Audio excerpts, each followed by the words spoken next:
عمران خان صاحب کی اگر آخری ہم تقریر سنیں تو یوں لگتا ہے کہ وہ اچھے خاصے بیک فٹ پر چلے گئے ہیں۔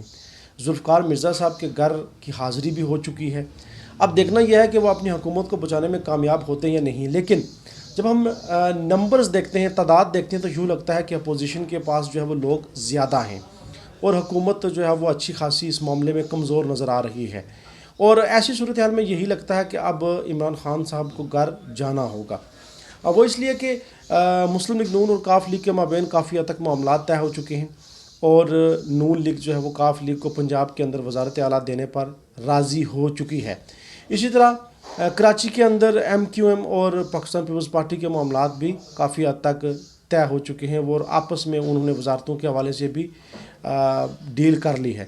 لیکن ابھی تک اس بات کو خفیہ رکھا گیا ہے اور اس بات کو ظاہر نہیں کیا گیا۔ دوسری طرف عمران خان صاحب جو ہے وہ اداروں کا استعمال جو ہے وہ بھرپور انداز سے کر رہے ہیں، مختلف اداروں کو وہ استعمال کر رہے ہیں، اس میں police, F I A, I B, اور جہاں جہاں ان کا بس چلتا ہے وہ اداروں کا استعمال کر رہے ہیں، لیکن ایک سینئر صحافی کے بقول کہ اب ان کی جو گرفت ہے وہ اداروں کے اندر بھی اچھی خاصی کمزور پڑ چکی ہے۔ مثال کے طور پر اگر وہ آئی جی اسلام آباد کو کہتے ہیں کہ فلاں شخص کو آپ جو ہے وہ پکڑیں، گرفتار کریں یا فلاں قافلے پہ فائرنگ کریں، تو آئی جی صاحب ایسا کبھی نہیں کریں گے، چونکہ وہ سمجھتے ہیں کہ اب یہ ناؤ ڈوب رہی ہے اور ڈوبتی ہوئی کشتی میں کبھی کوئی سوار نہیں ہوتا۔ یقیناً ڈوبتی ہوئی کشتی میں وہی سوار ہوگا جو بیوقوف ہوگا، نادان ہوگا۔ تو ایسی جو غلطی ہے وہ آئی جی صاحب تو نہیں کریں گے۔ اب حالات یہاں تک پہنچ گئے ہیں کہ وزیر اعظم صاحب کی جو گرفت ہے وہ اداروں کے اوپر بھی کمزور نظر آ رہی ہے۔ اب تھوڑی سی بات یہاں پر اتحادیوں کے اوپر بھی کر لیتے ہیں۔ اتحادی جو ہے وہ کیوں خان صاحب کا ساتھ چھوڑیں گے؟ وہ اس لیے کہ عمران خان صاحب جب وزیر اعظم بنے تو ان کا ایک اپنا سٹائل تھا، ان کا ایک اپنا انداز تھا۔ بے شمار اتحادی جو ہے وہ کہتے ہیں کہ ہمیں عمران خان صاحب سے ملنے کے لیے جو ہے وہ گھنٹوں جو ہے وہ ان کے دروازے کے باہر انتظار کرنا پڑتا تھا، اور بیوروکریٹس کی جو ہے وہ من مانیاں، اور وہ چاہتے تو وہ ان سے ملتے، لیکن ہماری جتنی تذلیل جو ہے وہ یہاں پر ہوئی وہ شاید کبھی کہیں نہ ہوئی ہو۔ اب ایک شخص جو ہے وہ اپنے حلقے سے ایم این اے منتخب ہوا اور وہ حکومتی پارٹی کا جو ہے وہ اتحادی بھی ہے، تو وہ وزیر اعظم کے ساتھ جب ملنے کے لیے جاتا ہے تو جب ملاقات نہیں ہوتی تو اس کے ذہن میں ہزار سوچیں پیدا ہوگی کہ یہ ہم نے کیا کر دیا، اور وہاں پر وہ اپنی تذلیل دیکھ کر یقیناً جو ہے وہ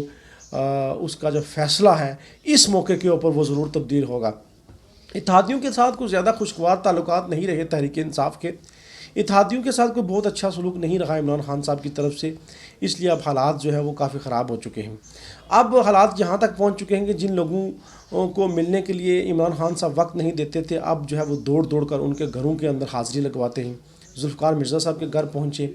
اسی طرح کاف لیگ کے پاس پہنچے، ایم کیو ایم کے پاس پہنچے، تو حالات یہاں تک پہنچ چکے ہیں، اور اس سے یہ پتہ چلتا ہے کہ وزیر اعظم صاحب جو ہے وہ کافی جو ہے وہ بیک فٹ پر چلے گئے ہیں، اس لیے جو ہے وہ صورتحال بہت خراب ہے۔ اب اگر فرض کریں اتحادی جتنے بھی ہیں جو حکومت کے ساتھ کھڑے ہیں وہ اپوزیشن کے ساتھ اگر نہیں جاتے تو پھر بھی اپوزیشن کے لیے کوئی اتنا بڑا مسئلہ نہیں ہے۔ وہ اس لیے کہ ایک اور سینئر صحافی کے مطابق کہ تحریک انصاف کے اندر سے خود ان کے اپنے پارٹیز کے جو ہے وہ ایم این اے صاحبان جو ہیں وہ نون لیگ کے ساتھ رابطے میں ہیں، اور ہمارے ذرائع کے مطابق کم و بیش 13 لوگ جو ہیں وہ تحریک انصاف کے، ان کا رابطہ جو ہے وہ نون لیگ کے ساتھ ہے۔ اسی طرح پیپلز پارٹی کے ساتھ بھی کم و بیش 5 افراد جو ہیں وہ ان کے ساتھ ان کا رابطہ ہے۔ اسی طرح مولانا فضل الرحمان کے ساتھ بھی تحریک انصاف کے 4 لوگوں کا رابطہ ہے۔ تو اب یہاں پر اگر اتحادی اپوزیشن کے ساتھ نہیں ملتے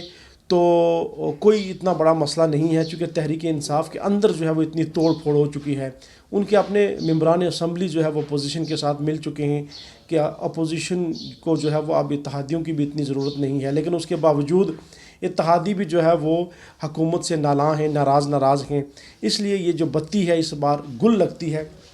اور یوں لگتا ہے کہ عمران خان صاحب کو اس دفعہ جو ہے وہ جانا پڑے گا۔ اب بلوچستان کی طرف اگر دیکھا جائے تو وہاں صادق سنجرانی صاحب اور جی ڈی کے دو ممبران جو ہے وہ جی ڈی اے کے دو ممبران جو ہے وہ جی ڈی اے کے ٹوٹل 3 ممبران ہیں، ان میں سے 2 ممبران جو ہے وہ تحریک انصاف کے ساتھ کھڑے ہیں، باقی سارے لوگ جو ہے وہ اپوزیشن کے ساتھ کھڑے ہیں۔ جام کمال صاحب جو ہے وہ، انوار الحق کاکڑ صاحب جو ہے وہ، اسی طرح سرفراز بگٹی صاحب جو ہے وہ اپوزیشن کے ساتھ کھڑے ہیں، وہ حکومت کے ساتھ کبھی بھی کسی صورت میں بھی نہیں جائیں گے۔ تو یہ صورتحال ہے بلوچستان کی، ہم نے آپ کو بتائی۔ اتحادی جو ہے وہ کاف لیگ اور ایم کیو ایم جو ہے وہ بھی اپوزیشن کے ساتھ کہیں نہ کہیں جو ہے وہ شامل ہو چکے ہیں، لیکن ان تمام ساری باتوں کو اپوزیشن نے جو ہے وہ ابھی تک پبلش نہیں کیا، ساری باتوں کو راز میں رکھا گیا ہے۔ اس کی ایک وجہ تو یہ ہے کہ اگر ان باتوں کو پبلش کیا جائے گا تو شاید اتحادیوں کے اوپر حکومت کی طرف سے دباؤ بڑھے، یا کچھ ممبران کے اوپر جو ہے وہ دباؤ بڑھے، اور ہو سکتا ہے کہ وہ اپنا فیصلہ کسی مجبوری کے باعث تبدیل کر جائے۔ اس لیے اپوزیشن کی طرف سے جو ابھی پتے کھیلے جا رہے ہیں ان کو جو ہے وہ تقریباً خفیہ رکھا جا رہا ہے، تاکہ حکومت کو پتہ ہی نہ چلے کہ ان کی جو خامیاں کمزوریاں ہیں وہ کہاں کہاں ہیں، اور اپوزیشن جو ہے وہ کس کس کمزوری کے اوپر اور کہاں کہاں کام کر رہی ہے اس حکومت کو گرانے کے لیے۔ اس لیے حالات جو ہے وہ بہت زیادہ خراب ہو چکے ہیں، اور وہ اتحادی جو کبھی کبھی عمران خان صاحب کے دروازے کے باہر کھڑے ہو کر گھنٹوں انتظار کیا کرتے تھے، اب عمران خان صاحب جو ان اتحادیوں کے پاس دوڑ کے جاتے ہیں اور ان کی منتیں سمجھتے کرتے ہیں کہ وہ ان کے ساتھ کھڑے رہیں، لیکن اب حالات بہت بدل چکے ہیں۔ اب نہیں لگتا کہ عمران خان صاحب جو ہے وہ ان کی حکومت قائم رہے گی۔ بہرحال چند روز میں یہ چیز بھی سامنے آ جائے گی، لیکن اتحادی جو ہے کبھی تحریک انصاف کے ساتھ کھڑے تھے، اب وہ بھی حکومت کے ساتھ نہیں لگتے۔ خود اپنے ان کے ممبران جن کی تعداد کم و بیش 15 سے 20 ہے، وہ بھی جو ہے وہ حکومت کے ساتھ کھڑے نہیں، خفیہ طور پر ان کے رابطے اپوزیشن کے ساتھ ہیں، اور یوں لگتا ہے کہ اب عمران خان صاحب کو گھر جانا ہوگا۔